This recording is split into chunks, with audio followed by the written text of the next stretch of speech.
आपके इस commerce study portal पर आपका स्वागत करता हूं। दोहरा लेखा प्रणाली पढ़ने की सीरीज में मैं आज आपसे दोहरा लेखा प्रणाली के गुणों के बारे में डिस्कस करूंगा।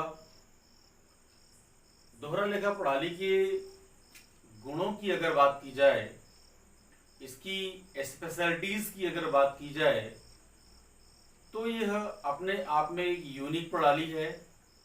इसमें कुछ विशेष गुण पाए जाते हैं जिनके कारण यह प्रणाली पूरे विश्व में लोकप्रिय है और प्रणालियों में अपना एक कीर्ति स्तंभ स्थापित की है।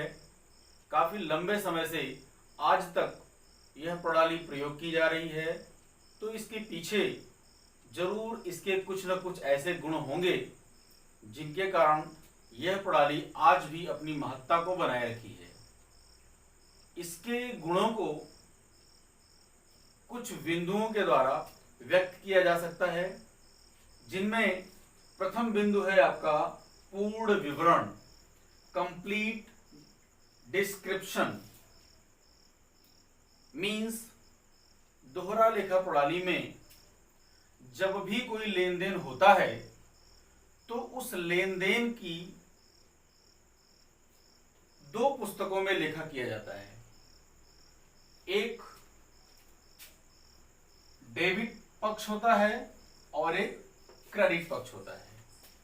चूंकि प्रभावित होने वाले दो पक्षों में अलग अलग नियम लगते हैं, जिनके कारण एक खाता डेबिट होता है और दूसरा खाता क्रेडिट होता है।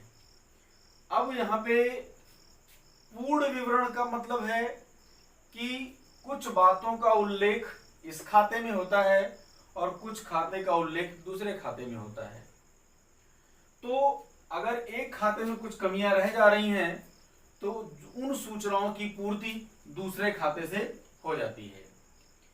इसलिए किसी भी लेन देन से संबंधित जितने भी विवरण होते हैं, उसकी जितनी भी सूचनाएं होती हैं, वो दो जगह लिखने के कारण बिल्कुल स्पष्ट हो जाती है। इसमें कोई शक की स्थिति नहीं रह जाती है। यह इस प्रणाली की सबसे बड़ी विशेषता है, सबसे बड़ा इस प्रणाली का गुण है। दूसरा बिंदु है आपका व्यवसाय से संबंधित प्रमुख सूचनाओं का ज्ञान। व्यवसाय में ढेर सारे व्यक्ति इन्वॉल्व होते हैं और व्यवसाय से संबंधित सभी व्यक्तियों को या सभी पक्षकारों को अपने अनुसार अलग अलग तरह की सूचनाओं की आवश्यकता होती है। मुख्य रूप से देखा जाए तो एक व्यवसाय में उसके जो संबंधित पक्षकार होते हैं, उसमें व्यवसाय का मालिक है, व्यवसाय के संचालक दल हैं, व्यवसाय को ऋण देने वाले व्यक्ति हैं, व्यवसाय से उधार माल खरीदने वाले व्यक्ति हैं, व्यवसाय को उधार माल देने वाले व्यक्ति हैं। इस तरह से ढेर सारे व्यक्ति और ढेर सारी संस्थाएं उसके पक्षकार के रूप में होते हैं और उन सभी पक्षकारों को अपनी आवश्यकता अनुसार सूचनाएं चाहिए होती हैं। जैसे व्यवसाय को ऋण देने वाला या व्यवसाय में पूंजी लगाने वाला, दोनों ही व्यक्ति यह जानने का प्रयास करेगा कि व्यवसाय की आर्थिक स्थिति कैसी है, व्यवसाय लाभ कमा रहा है या हानि तो नहीं व्यवसाय को हो रही है। क्योंकि लाभ कमा रहा है तो हमारी स्थिति मजबूत हो रही है, अगर व्यवसाय में नुकसान हो रहा है, व्यवसाय में हानि हो रही है, तो हमारे ऋण संकट में पड़ रहे हैं। हमने जो संस्थान को ऋण दिया है उनके मिलने के चांसेस धीरे धीरे खत्म हो रहे हैं। तो इसलिए जो भी पक्षकार हैं व्यवसाय से संबंधित, उन सब को सूचनाएं चाहिए होती है और दोहरा लेखा प्रणाली उन सब को जिस तिथि को वे सूचनाएं मांगते हैं उस तिथि को सूचनाएं देने में सक्षम होती है। इसलिए यह प्रणाली का, दोहरा लेखा प्रणाली का एक विशेष गुण है कि शीघ्रता से जब चाहें तब आपको वे सूचनाएं अविलंब मिल जाती हैं। नेक्स्ट पॉइंट है गणितीय शुद्धता की जांच। हमने आपसे चर्चा किया था कि जब भी कोई लेन देन किया जाता है तो उसकी जर्नल में पहले रिकॉर्डिंग होती है, उसके बाद उसका हम लेजर बनाते हैं, खाता बही में खतौनी करते हैं, फिर उस खतौनी का एक शेष मिलता है, उस शेष के माध्यम से हम तलपट तैयार करते हैं, जिसको इंग्लिश में ट्रायल बैलेंस के नाम से जाना जाता है। इस ट्रायल बैलेंस के दो पक्ष होते हैं, एक डेबिट और एक क्रेडिट। मींस खातों के डेबिट का शेष और क्रेडिट का शेष, इन शेषों को यहाँ पे लिखा जाता है और रिजल्ट हमेशा बराबर आना चाहिए। मींस जो लेन देन किए गए हैं उन लेन देनों को करने के बाद उनके खाता बही के जो शेष आते हैं उन शेषों को निश्चित तौर तरीके से इस सूची में रखने के बाद यदि इसके बाएं पक्ष या डेबिट पक्ष या क्रेडिट पक्ष का योग बराबर आता है तो इसका मतलब हमारे खाते में गणितीय शुद्धता नहीं है। मीन्स यह तलपट गणितीय शुद्धता को दर्शाने के लिए ही तैयार किया जाता है। नॉर्मल वे में देखा जाता है कि अकाउंटिंग एक मनुष्यकृत कार्य है और मनुष्य का जो प्रभाव, मनुष्य का जो नेचर होता है वो गलतियां करने का होता है, जिन्हें मानवीय भूल के नाम से भी जाना जाता है। तो मानवीय भूल या मानवीय त्रुटि कभी भी हो सकती है और इस त्रुटि को पकड़ने के लिए कोई ना कोई ऐसी व्यवस्था होनी चाहिए जहां पे ये गलतियां पकड़ में आ जाएं। ये जोड़ की गलतियां हो सकती हैं, शेष निकालने की गलतियां हो सकती हैं, गुणा और भाग जैसे कैलकुलेशन करने की गलतियां हो सकती हैं। तो अगर इस तरह की गलतियां हुई हैं लेखा करने के दौरान तो उन सारी गलतियों का तलपट बनाकर पता लगाया जा सकता है और इस विशेषता के कारण ही इस प्रणाली में गणितीय अशुद्धियां होने के चांसेस बहुत कम होते हैं। इसलिए यह इस प्रणाली का एक गुण है कि इसमें गणितीय शुद्धता की जांच की जा सकती है। तो टेस्टिंग मैथमेटिकल एक्यूरेसी, गणितीय दृष्टिकोण से कितना सत्य है खाता, इसकी शुद्धता की जांच यहां पर एक तलपट बनाकर की जा सकती है। नेक्स्ट पॉइंट, लाभ और जालसाजी और कपट की कम संभावना। जालसाजी और कपट, इस बारे में मैंने आपसे चर्चा किया था कि जालसाजी और कपट ये दोनों बातें मानव के प्लानिंग के द्वारा होती हैं। मानव इसे जानबूझकर करता है। छल कपट जैसी संभावना और जालसाजी की संभावना, यह मस्तिष्क का प्रयोग करके लेखों को या रिकॉर्ड्स को छुपाया जाता है। लाभ और हानि को छुपाने जैसी व्यवस्था या चोरी जैसी घटनाओं को छुपाने जैसी व्यवस्था के लिए जालसाजी और छल कपट की स्थितियां कर्मचारियों के द्वारा, पक्षकारों के द्वारा उत्पन्न की जाती हैं। लेकिन चूंकि दोहरा लेखा प्रणाली में किसी भी लेन देन का दो बार लेखा होता है, क्योंकि किसी भी लेन देन से प्रभावित होने वाले दो पक्ष होते हैं और यदि एक जगह जालसाजी की जाएगी तो दूसरी जगह वो तुरंत पकड़ में आ जाएगी। क्योंकि एक ही बात का लेखा, एक ही कथन का लेखा, एक ही व्यवहार का लेखा दो जगह अलग अलग पुस्तकों में निश्चित नियमों के अनुसार किया जाता है और इन दोनों लेखों की तिथियां समान होती हैं। इसलिए यदि दोहरा लेखा प्रणाली को अपनाए जाने के बाद भी खातों में जालसाजी या छल कपट जैसी स्थितियां उत्पन्न होती हैं तो उन्हें आसानी से पकड़ा जा सकता है। और जब व्यक्ति को पकड़े जाने का डर होता है, किसी प्रणाली में भेद खुल जाने का डर होता है, तो वहां पे जालसाजी और कपड़ की संभावनाएं बिल्कुल कम हो जाती हैं। तो यह इस प्रणाली का एक बहुत बड़ा गुण है कि लोग इस प्रणाली के अंतर्गत काम करने के दौरान जालसाजी और छल कपट जैसे आचरण नहीं अपनाते हैं, और यह इस प्रणाली को एक महान प्रणाली के रूप में व्यक्त करता है। इसके अगले पॉइंट की अगर हम बात करें तो लाभ और हानि की जानकारी। लाभ और हानि, ये कहा जाता है लाभ हानि जीवन मरण जस अपजस विधिहात। मीन्स व्यवसाय में लाभ हो रहा है या व्यवसाय में हानि हो रही है, इसकी जानकारी होना अति आवश्यक है।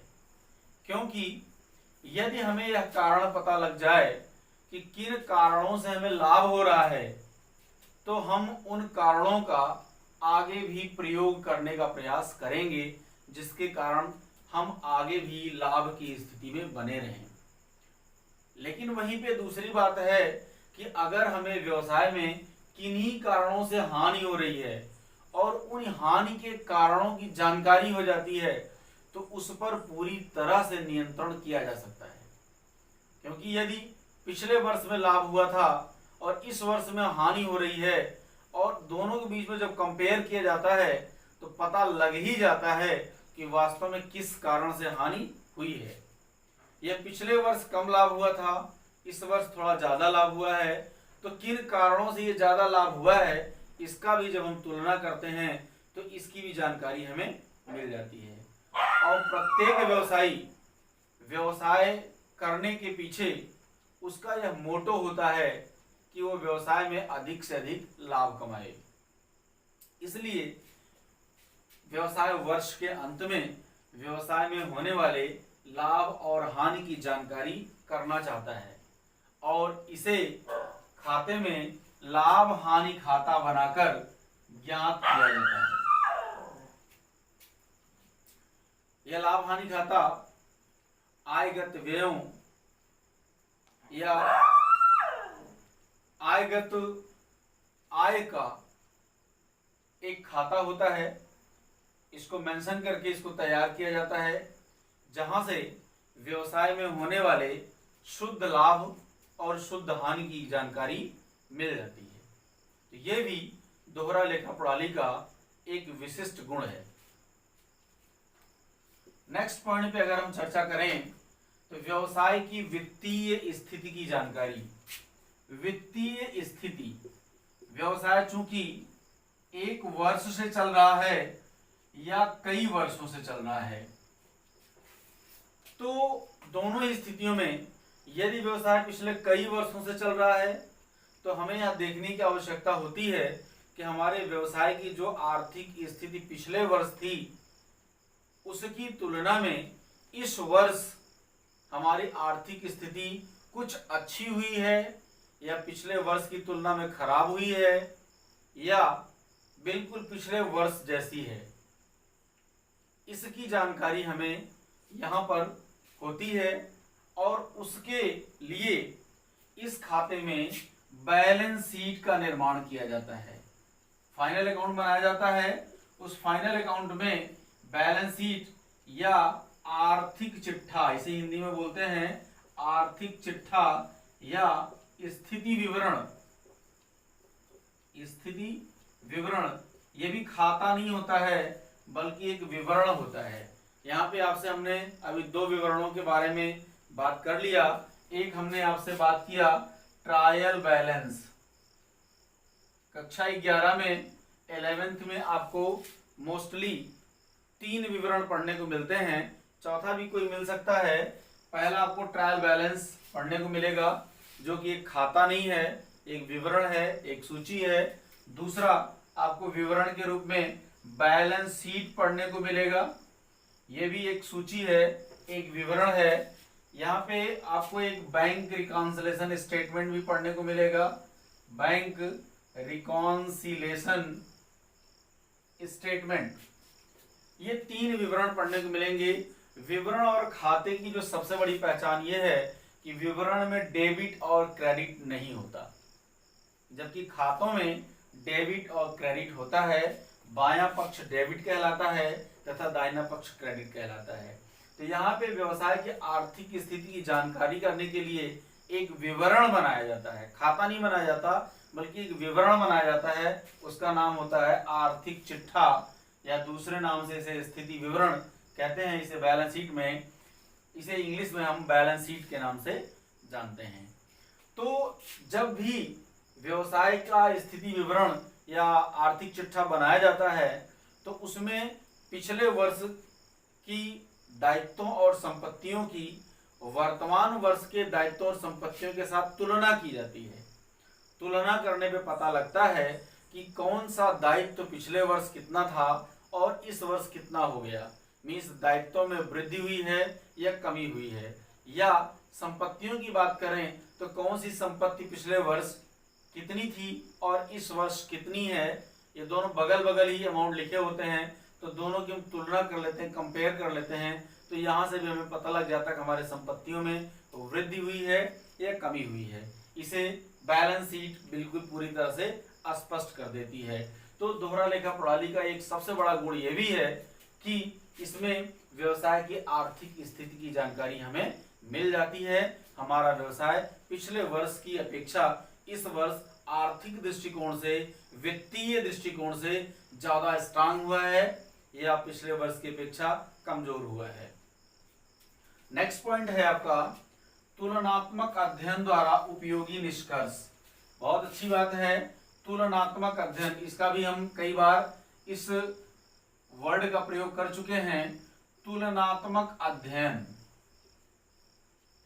देखिए जब हमें लाभ के बारे में जानकारी प्राप्त हो जाती है, हमें व्यवसाय की आर्थिक स्थिति के बारे में जानकारी प्राप्त हो जाती है, तो यहाँ पर हम कुछ उपयोगी निष्कर्ष निकालना चाहते हैं कि निष्कर्ष में हमें पिछले वर्ष की अपेक्षा इस वर्ष आय ज्यादा हुई है या पिछले वर्ष की अपेक्षा इस वर्ष हमारे व्यय ज्यादा हुए हैं।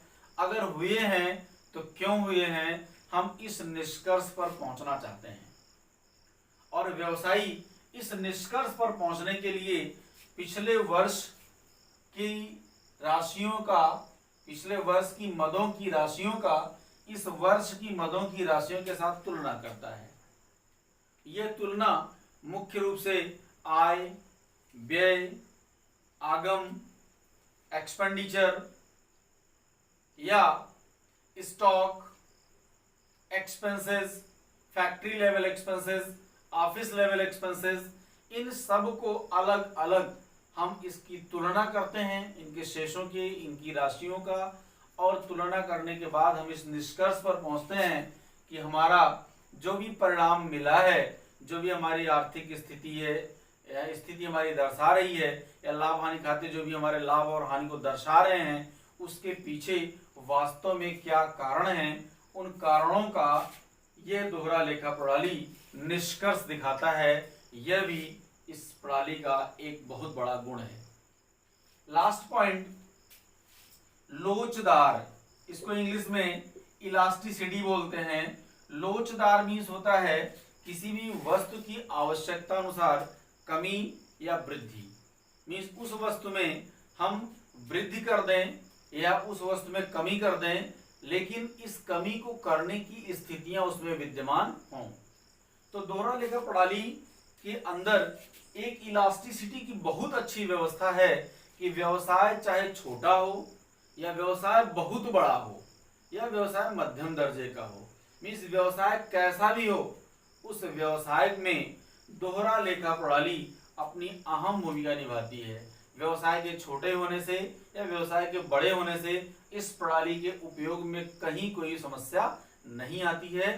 तो इसे हम लोचदार प्रणाली के नाम से जानते हैं कि व्यवसाय में व्यवसाय की मात्रा चाहे ज्यादा हो या व्यवसाय के लेन देनों की मात्रा चाहे ज्यादा हो या व्यवसाय के लेन देनों की मात्रा कम हो जाए, यह प्रणाली अपने कार्य को पूरी तरह से निर्वहन करती है। इसलिए इस प्रणाली में लोचदार प्रणाली होने का गुण है, इलास्टिसिटी होने का गुण है। तो ये सारे पॉइंट्स दोहरा लेखा प्रणाली के गुणों के बारे में बताते हैं। आप इन सारे पॉइंट्स को नोट करके मेरे द्वारा बताए गए पॉइंट्स को इसमें लिखकर इसका विवरण लिख लेंगे, इस प्रणाली इस सारी हेडिंग्स को आगे डिस्क्राइब कर लेंगे। उम्मीद करते हैं आपको दोहरा लेखा प्रणाली के गुण समझ में आए होंगे। फिर भी यदि मन में कुछ बातें हों तो उन्हें आप वीडियो के कमेंट बॉक्स में लिखकर पूछ सकते हैं। धन्यवाद।